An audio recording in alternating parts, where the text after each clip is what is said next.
ഉണ്ണി ബാലകൃഷ്ണൻ്റെ അവസ്ഥ ആലോചിക്കുമ്പോൾ സത്യം പറഞ്ഞാൽ സങ്കടം തോന്നുന്നുണ്ട്. ഉണ്ണി ബാലകൃഷ്ണൻ റിപ്പോർട്ടറിൽ നിന്ന് ഇറങ്ങുകയും ചെയ്തു, ഏഷ്യാനെറ്റിലോട്ട് കയറാനും പറ്റിയില്ല. എന്തൊക്കെ അവസ്ഥകളാണ്! മോദി വിരുദ്ധത, BJP വിരുദ്ധത, ഇതാണ് ഉണ്ണി മൂന്തൻ്റെ മുഖമുദ്ര എന്ന് പറയുന്നത്. സിന്ധു ചേച്ചിക്കും ഇത് തന്നെയാണ് പ്രശ്നം. പക്ഷേ എങ്ങനെയൊക്കെ നാടകങ്ങൾ കളിച്ച് സിന്ധു ചേച്ചി ഏഷ്യാനെറ്റ് പിടിച്ചു നിൽക്കുന്നു എന്ന് മാത്രം.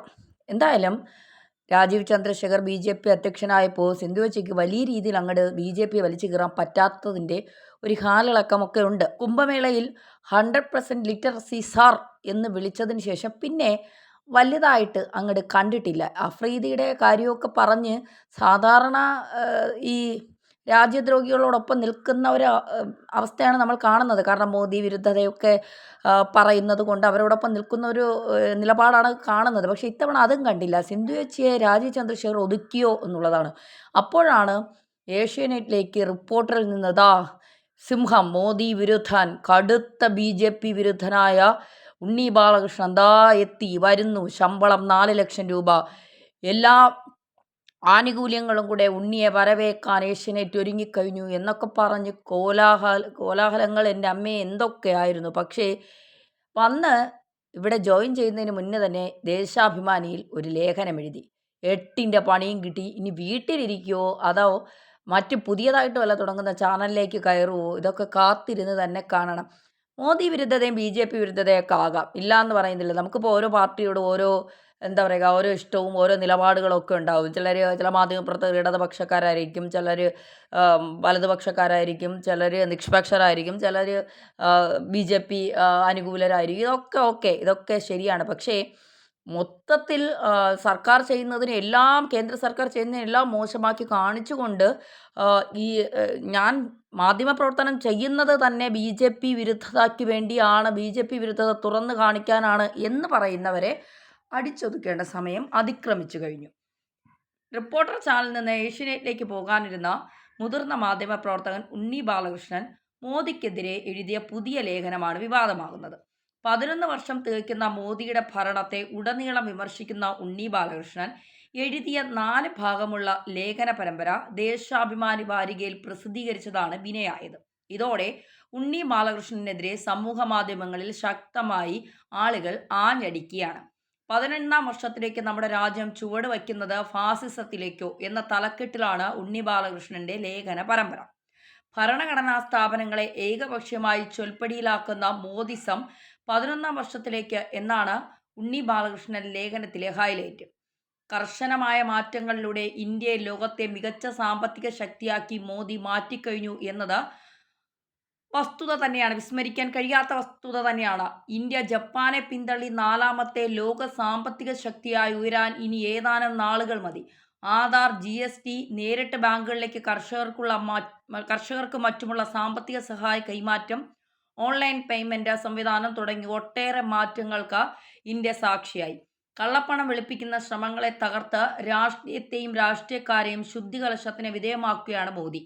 ന്യൂനപക്ഷത്തെ മാത്രമല്ല, അതിലെ ഭീകരവാദ പ്രവണതകളെ എതിർക്കുന്ന മോദിയെ ഫാസിസ്റ്റ് എന്ന കളിയിൽ ഒതുക്കുന്നതിൽ ജിഹാദി, ഇടത്, NGO, മതപരിവർത്തന ലോബികൾക്ക്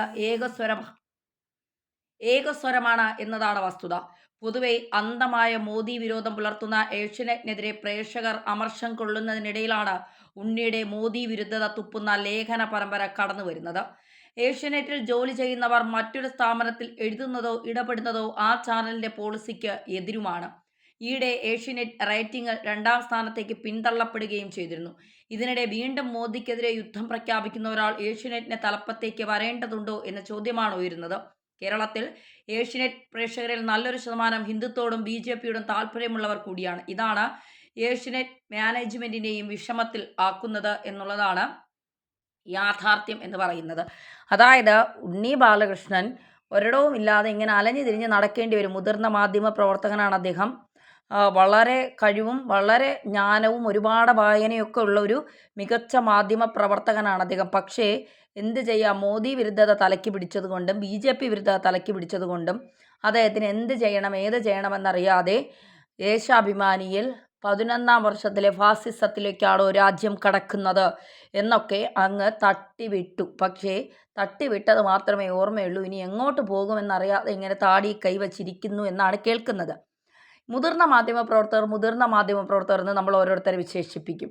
അവരുടെ എക്സ്പീരിയൻസും അവർ വായിച്ച് വളർന്ന് വന്ന് ഒരുപാട് ചർച്ചകളൊക്കെ നടത്തി, ഒരുപാട് ഇൻ്റർവ്യൂസൊക്കെ നടത്തി, ഒരുപാട് പ്രാഗൽഭ്യമൊക്കെ നേടിയവരെന്ന് പറയും. പക്ഷേ ചിലർ അവരുടെ രാഷ്ട്രീയം ഭയങ്കരമായി ഈ മാധ്യമങ്ങളിലൂടെ പ്രദർശിപ്പിക്കാൻ ശ്രമിക്കുക. അതായത് ഹിന്ദുത്വ വിരോധം, ചില സമുദായങ്ങളെ പ്രീണിപ്പിക്കാൻ വേണ്ടി ഹിന്ദുത്വ വിരോധം ഉണ്ടാക്കിയെടുത്തിട്ട് അതിനെ മുതലെടുത്തുകൊണ്ട് അത്തരത്തിൽ ജനങ്ങളുടെ മനസ്സിൽ ഒരു വിരോധം ഉണ്ടാക്കുന്ന പ്രവർത്തികൾ ചെയ്യുക.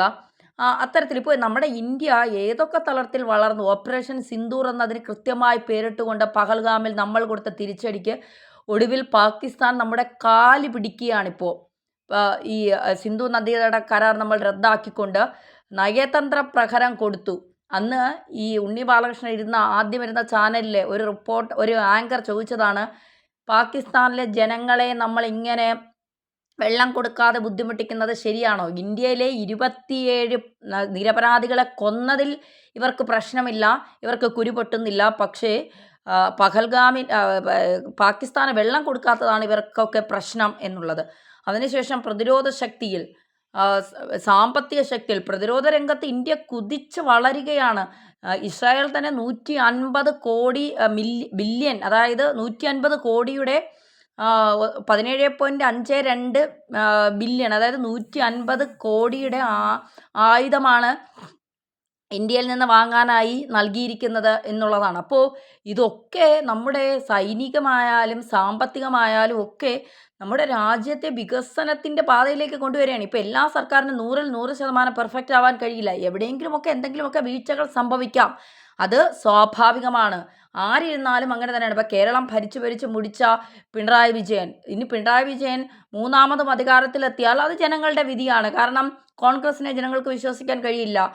എങ്ങനെയാണ് കോൺഗ്രസ്സിൽ നയിക്കാൻ ഒരു നേതാവുള്ളത്? ഹൈക്കമാൻഡ് എന്ന് പറഞ്ഞാൽ സോണിയാഗാന്ധി, രാഹുൽ ഗാന്ധി, പ്രിയങ്ക ഗാന്ധി, ഇതാണ് ഹൈക്കമാൻഡ്. അവിടെ മറ്റാരെയും വാഴിക്കാൻ ഇവരാരും അനുവദിക്കില്ല. രാഹുൽ ഗാന്ധിയെ സംബന്ധിച്ച് ലോകം മുഴുവൻ ചെന്നിരുന്ന് ഇന്ത്യക്കെതിരെ മോദി വിരുദ്ധത പറഞ്ഞുകൊണ്ട് ഇന്ത്യക്കെതിരെ സംസാരിക്കുകയാണ് അദ്ദേഹത്തിൻ്റെ ജോലി എന്ന് പറയുന്നത്. അമേരിക്കയിൽ പ്രസിഡന്റ് സറണ്ടർ നരേന്ദ്രൻ എന്ന് പറഞ്ഞു എന്നൊക്കെ പറഞ്ഞ് ലോകത്തെ അപമാനിക്കാൻ ശ്രമിക്കുന്ന ഒരു വിവരവും ബുദ്ധിയുമില്ലാത്ത എന്താ പറയുക, ഒരു തരത്തിലും രാഷ്ട്രീയത്തിലേക്ക് വരാൻ ഒരു യോഗ്യതയുമില്ലാത്ത ഒരാളാണ് രാഹുൽ ഗാന്ധി എന്ന് പറയുന്ന മനുഷ്യൻ. അദ്ദേഹത്തിന് മോദിയെ തകർക്കുക എന്നുള്ളതിനപ്പുറം രാജ്യത്തെ വികസിപ്പിക്കണമെന്നോ സ്വന്തം പാർട്ടിയെ വികസിപ്പിക്കണമെന്നോ അദ്ദേഹത്തിന് ആഗ്രഹമില്ല. ഇതാണ് അദ്ദേഹത്തിൻ്റെ അവസ്ഥ. അപ്പോൾ പിണറായി വീണ്ടും വന്നാലും തെറ്റു പറയാൻ കഴിയില്ല. ജനവിരുദ്ധതയൊക്കെ അവിടെ ഇരിക്കും. ജനങ്ങൾ വിചാരിക്കും അതിനേക്കാൾ ഭേദം ഇത് തന്നെയാണ്. അപ്പോൾ ഇതൊക്കെയാണ് നടക്കുന്നത്. ഇതൊന്നും വിളിച്ചു പറയാൻ ഉണ്ണി ബാലകൃഷ്ണന് കഴിയില്ല. കാരണം ഉണ്ണി ബാലകൃഷ്ണന് ഇടതുപക്ഷ വീര്യം ഭയങ്കര കൂടുതലാണ്. പ്രത്യേകിച്ച് പിണറായി ഭക്തൻ കൂടിയാവുമ്പോൾ അദ്ദേഹത്തിന് അതൊന്നും വിളിച്ചു പറയാൻ കഴിയില്ല. ഇന്ത്യ വളരുന്നതൊന്നും അദ്ദേഹത്തിന് കാണാനും കഴിയില്ല. കണ്ണാടി എടുത്ത് വെച്ചാൽ പോലും അദ്ദേഹത്തിന് കാണാൻ കഴിയുമെന്ന് തോന്നുന്നു. എന്തായാലും ഏഷ്യാനെറ്റിൽ നിന്നും ഇദ്ദേഹം പുറത്തേക്കാവും. വീണ്ടും റിപ്പോർട്ടറിലേക്ക് കയറുമോ? കണ്ടു തന്നെ അറിയാം.